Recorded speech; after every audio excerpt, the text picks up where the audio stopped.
ഞാൻ ഇന്നൊരു കഥ പറയാൻ വന്നതാണ്. കഥയുടെ പേരാണ് ആത്മാക്കളുടെ ഗദ്ഗതം എന്ന കഥയാണ് ഞാൻ പറയാൻ പോകുന്നത്. ഈ കഥയായിട്ട് ആർക്കും ഒരു ബന്ധവുമില്ല. എൻ്റെ സങ്കല്പത്തിലെ കഥയാണ് ഞാനിവിടെ പറയാൻ പോകുന്നത്. ഇഷ്ടപ്പെട്ടാൽ ലൈക്ക് ചെയ്യുക, ഫോളോ ചെയ്യുക, കമൻറ്റ് ചെയ്യുക. അങ്ങനെ കഥ തുടങ്ങാം. രണ്ട് ആത്മാക്കളുടെ കഥയാണ്. അതിൽ അനിൽ എന്ന് പറയുന്ന ആത്മാവ് ഒരു കല്ലിൻ്റെ പുറത്തിരിക്കുകയാണ്. അപ്പോൾ സുനിൽ എന്ന് പറയുന്ന ഒരു ആത്മാവ് ഇങ്ങനെ നടന്നു വരികയാണ്. അപ്പോൾ ആ സുനിൽ എന്ന് പറയുന്ന ആത്മാവ് അയ്യോ ഇല്ല അനിലല്ലേ അത് എന്ന് മനസ്സിൽ വിചാരിച്ചു. അദ്ദേഹം നടന്നു ചെന്ന് ചോദിച്ചു, അനിൽ നിനക്ക് എന്ത് പറ്റി? എനിക്കൊരു കാർ അപകടത്തിൽപ്പെട്ട് മരിച്ചത്. പരിപാടി കഴിഞ്ഞ് വന്നപ്പോൾ, പ്രോഗ്രാം കഴിഞ്ഞ് വന്നപ്പോൾ ഒരു അപകടത്തിൽപ്പെട്ട് മരിച്ചു. നിങ്ങൾക്കെന്ത് പറ്റി? അത് എനിക്ക് ഒരു നെഞ്ചുവേദന വന്നതാണ്. അങ്ങനെ ചെറിയൊരു അറ്റാക്ക്, അങ്ങനെ ഞാൻ മരണപ്പെട്ടു. എന്തായാലും ഇരിക്കൂ. നമ്മൾ ഇത്രയും ചെറുപ്പത്തിലേ ദൈവം നമ്മളെ ഇങ്ങോട്ട് വിളിച്ചില്ലേ എന്ന് സുനിൽ പറഞ്ഞു. അനിൽ പറഞ്ഞു, വിഷമിക്കണ്ട. പറഞ്ഞിട്ട് കാര്യമില്ല, വന്നത് നല്ലത് എന്ന് പറഞ്ഞാൽ മതിയല്ലോ. അതെന്താ, നാട്ടിലിപ്പം ഞാൻ വൈറലല്ലേ? വൈറലോ? എന്തിന് പറയുന്നു? ഞാൻ മരിച്ചതോടെ എൻ്റെ ഭാര്യ വൈറലായി. അവളിപ്പോൾ അഭിനയമൊക്കെ തുടങ്ങിയിട്ടുണ്ട്.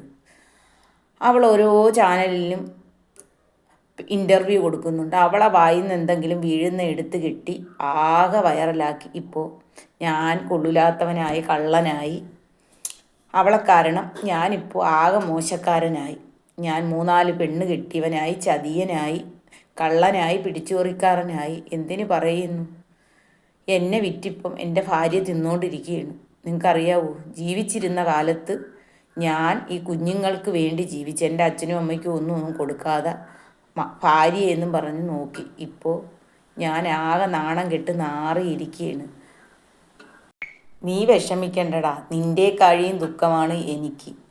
എൻ്റെ ഭാര്യ ഇപ്പോൾ ഓരോ ചാനലിലും ഇൻ്റർവ്യൂ കൊടുക്കുകയാണ്. ഞാൻ പെണ്ണുപിടിയനാണെന്ന്, ഞാൻ ഏതോ ഒരു പെണ്ണുമായിട്ട് കമ്പനിയായിരുന്നു ജീവിച്ചിരുന്ന സമയത്ത് എന്നും പറഞ്ഞ് എന്നെപ്പറ്റി അവൾ ഓരോന്ന് പറയുന്നു. അത് കേട്ട് എൻ്റെ സുഹൃത്തുക്കൾ അങ്ങനെയല്ല, അവളാണ് മോശക്കാരി എന്ന് പറഞ്ഞ് അവർ ഇൻ്റർവ്യൂ കൊടുക്കുന്നു. എൻ്റെ സഹോദരങ്ങളും അവളാണ് ശരിയല്ലെന്ന് പറയുന്നു. അങ്ങനെ ഇപ്പം ഞാനും വൈറലായിക്കൊണ്ടിരിക്കുകയാണ്. കുറേ ആളുകൾ കമൻ്റ് ഇടുന്നുണ്ട്, അവൾ പാവം അനുഭവിച്ചതന്നങ്ങനെ അനുഭവിച്ചില്ലേ, അയാൾ ദുഷ്ടനാണ്.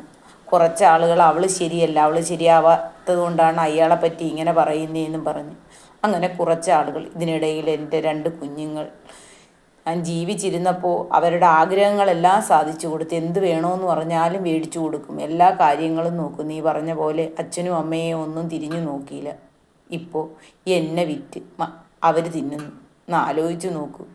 ജീവിച്ചിരുന്നപ്പോഴും ഞാൻ അവരെ നോക്കി, മരിച്ചപ്പോഴും അവരെന്നെ വിറ്റ് തിന്നുന്നു എന്നും പറഞ്ഞു അനിൽ സങ്കടപ്പെട്ടു. അങ്ങനെ അവർ 2 പേരും വിഷമിച്ച് അവിടെ ഇരുന്നു. അപ്പോഴത്തേക്ക് ആ കാലൻ ഇങ്ങോട്ട് വരുന്നു. എന്താടോ നിങ്ങൾ വിഷമിച്ചിരിക്കുന്നത്? കണ്ടില്ലേ കാല, ഞങ്ങളിപ്പോൾ നാട്ടിൽ വൈറലാണ്. നമ്മുടെ നല്ല പേരൊക്കെ പോയി, ഇപ്പം ചീത്ത പേരാണ്. മരിച്ചപ്പോഴാണ് നമുക്ക് ഈ ചീത്ത പേരെല്ലാം വന്നത്. അപ്പോൾ കാലൻ പറഞ്ഞു, എടോ താൻ സമാധാനപ്പെടടോ, താൻ മരിച്ചപ്പോൾ വൈറലായില്ലേ, ലോകം മൊത്തം അറിഞ്ഞില്ലേ? ഇവിടെ മരിച്ചിട്ടും സ്വന്തം കുടുംബം പോലും അറിയാത്ത എത്രയേ പേരിവിടെ ഉണ്ടെന്നറിയാമോ നിനക്ക് എന്ന് കാലൻ അവരോട് ചോദിച്ചു. ഇതൊക്കെയാണോ ട്രെൻഡിങ്? മരിച്ചവന് വെച്ച് കാശുണ്ടാക്കുന്നത്. സ്ത്രീകൾക്ക് ബുദ്ധിയുണ്ട്, നിനക്കൊക്കെ ബുദ്ധിയില്ലടോ. അതുകൊണ്ടാണ് നീയൊക്കെ നേരത്തെ ഇവിടെ വരേണ്ടി വന്നത്. അറിയാമോ നിനക്ക് എന്ന് കാലൻ ചോദിച്ചു. അങ്ങനെ കഥ ഇവിടെ തീരുന്നു. അടുത്ത കഥയുമായിട്ട് വരുന്നതാണ്. ഇഷ്ടപ്പെട്ട ലൈക്ക് ചെയ്യുക.